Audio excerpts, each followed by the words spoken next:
So we're going to start with Jalen Milroe. For his career, he's 45 touchdowns, 20 receptions, 60.4 completion percentage, over 15,000 rushing yards, 33 touchdowns, over 6,000 yards passing. Looking at it, I think he should have stayed in school. For one, I think he probably could have been the number one pick next year, just by looking at the talent that we have here.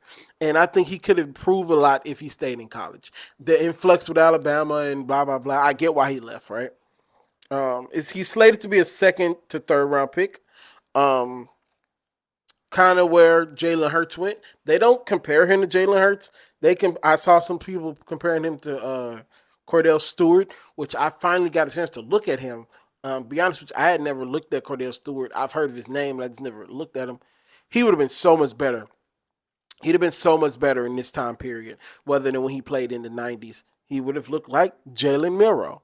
He'd have looked like Jalen Milroe now. So it's crazy that we're getting these guys now and how talented these guys used to be compared to how they was then.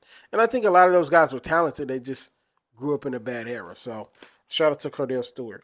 So the accuracy, I saw that he read the field very well. Go to second, third progressions, he did that. But the variance in his game is where it lies. But that just comes from becoming a better quarterback. I think he's going to be fine. Wherever he gets drafted is going to get a guy. Now, does he have to sit and improve? Yes.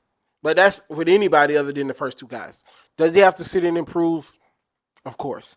6'2", 216 pounds. And watching his combine stuff, he has a Colin Kaepernick problem. And listen to me, walk with me while I say this. He's so big. He's like huge, right? That sometimes when he throw the ball, he put too much on it. You know what I mean? But he's just a freaking monster in the weight room, right?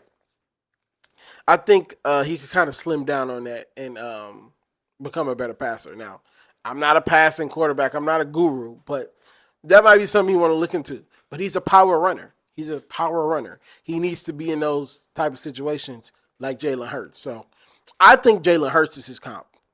If you ask me, I think his ceiling is Jalen Hurts.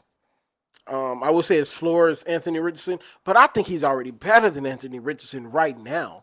I think you put him in AR and you put AR on the Alabama team and you put Jalen Milroe on the coach team.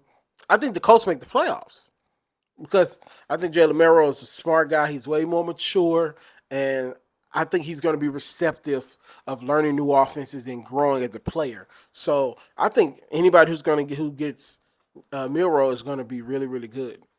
I really believe in Milroe. I struggle to see why he's dropping in the draft and not dropping because he's already slated 2-3. I think he's going to shock a lot of people, especially if he goes to a team that's already well run, which he possibly could go to if he drops to the second or third round. I think we're gonna look up and be like, why did we let him go that low? So